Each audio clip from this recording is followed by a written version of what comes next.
श्रोता बंधुओं, तो दिति ने हाथ जोड़ करके प्रार्थना की है पति महाराज से। क्या प्रार्थना की? अरे सौतिल है गई बेटनु बारी,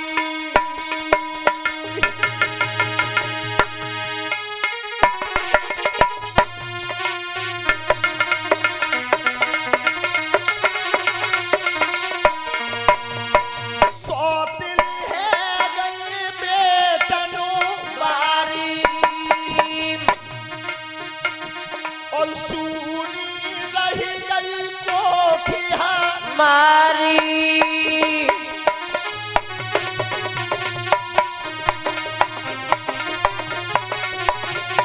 महाराज, मेरी 100 की सब बाल खनवारी हैं, पर मेरे कोई संतान नहीं भाई।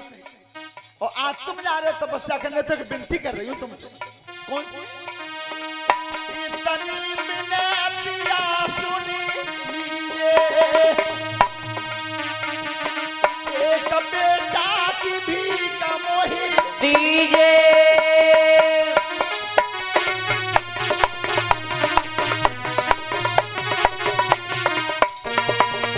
अरे दीदी, तुम संतान की भीख मांग रही हो, तो इस बात को ध्यान से सुनो। ये दिन का समय है, ये सूरज बीच में चमक रहा है, तो दिन के संयोग से जो संतान पैदा होती है वो राक्षस होती है।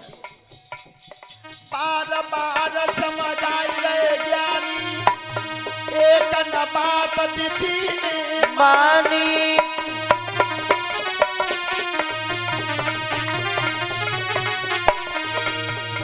मध्यम दिन संयोग भयो, तब दीदी की गर्भ रहो है।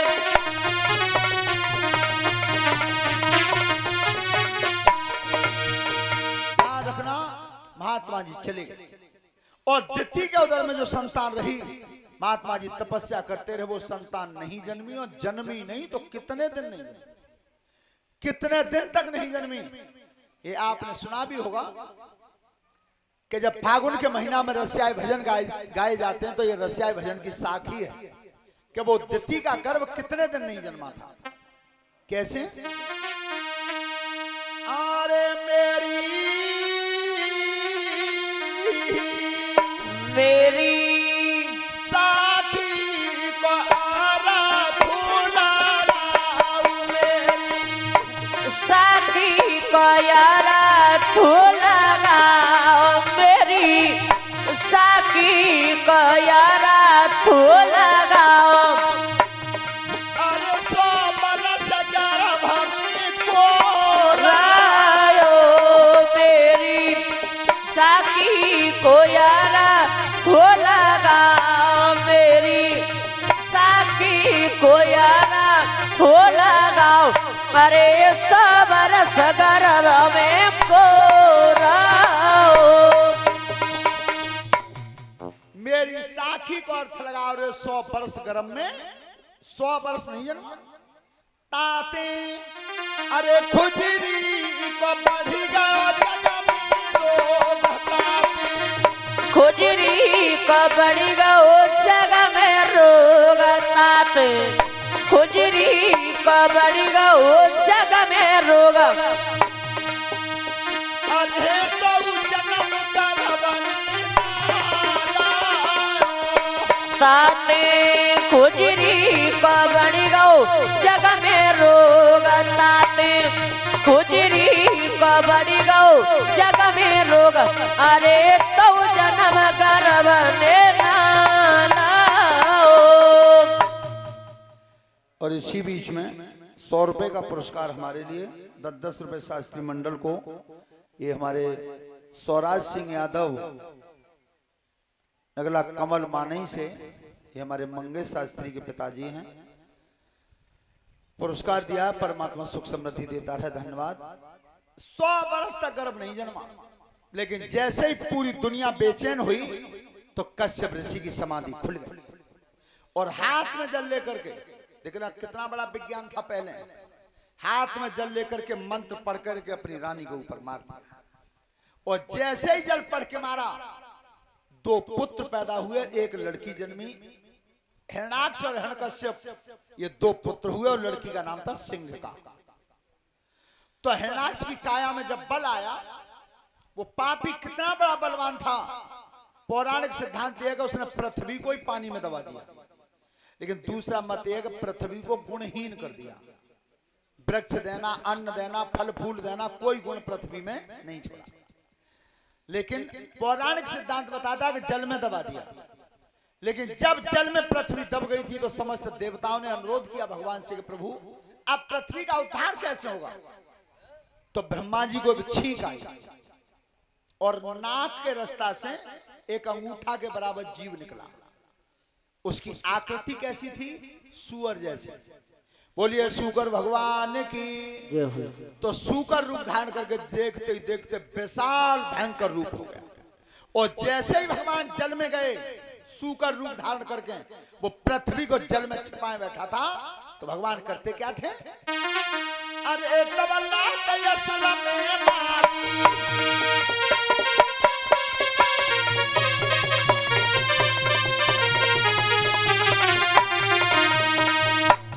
अरे तबला तयसुर में मारी और ताई खने उठ बैठो बलधारी।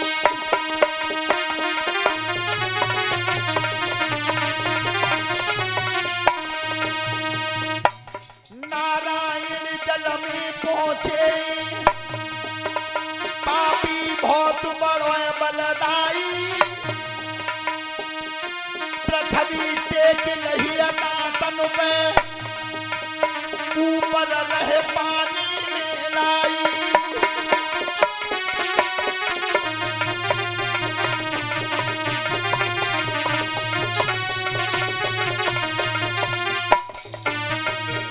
ध्यान रखना, उस पापी से लड़ते हुए आए हैं और पृथ्वी को दोनों नुकीले दांतों पर साध के लाए।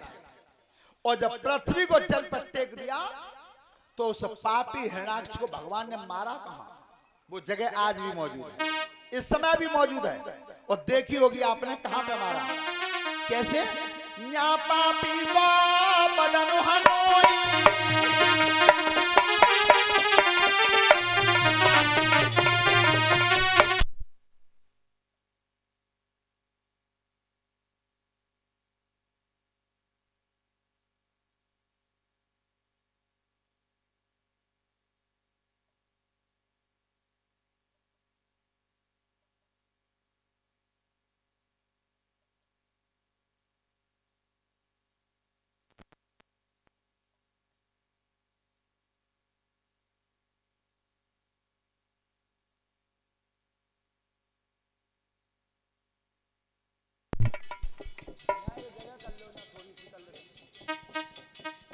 हेलो, न्या पापी को बदन हनोई और ताई को सोरो घाट बनोए।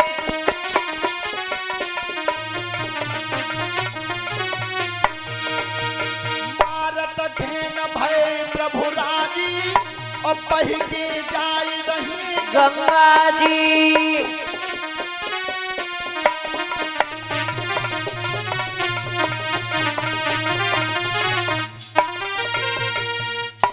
और ये हमारे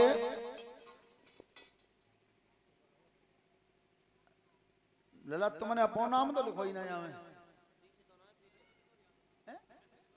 नंद किशोर यादव, उनकी तरफ से 500 रुपए का पुरस्कार हमारे लिए है।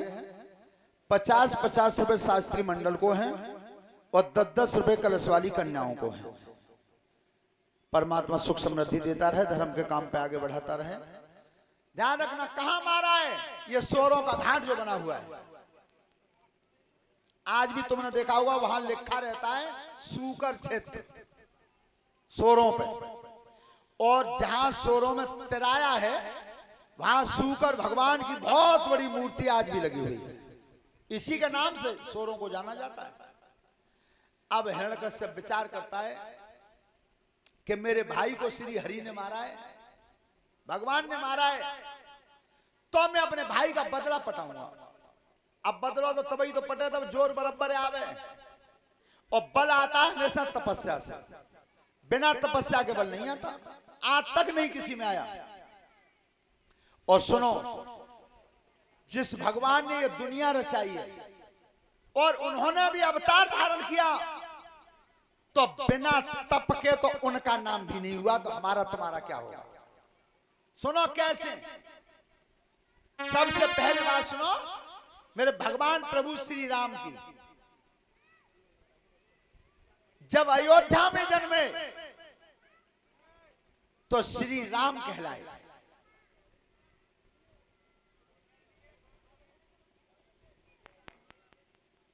कहू एक है दे दो, वे तो बांट लेंगे पहले। अब सुनो ध्यान से, अयोध्या में जब जन्मे तो श्री राम कहलाए, और गुरु विश्वामित्र के संग जब पढ़ने को चले गए तो श्री रामचंद्र कहलाए। अब की बात ताली बजाना जोर से। और जब 14 वर्ष का वनवास काटा, 14 वर्ष तपस्या की और 14 वर्ष के वनवास को काट करके अयोध्या में लौटे तो भगवान श्री राम कहलाए। भगवान की उपाधि कब मिली? तब तपस्या कर ली तब। अच्छा, ये तो मेरे प्रभु श्री राम की रही। अब परीक्षित महाराज जी ने अपने ठाकुर जी की तरफ ध्यान करें कि जिस समय गोकुल में खेल किया मैया यशोदा के आंगन में, तो कान्हा कहलाए, कान्हा। और जब गोकुल और वृंदावन को छोड़ करके मथुरा को चले गए, कृष्णचंद्र कहलाए। तार तो ना ले गए।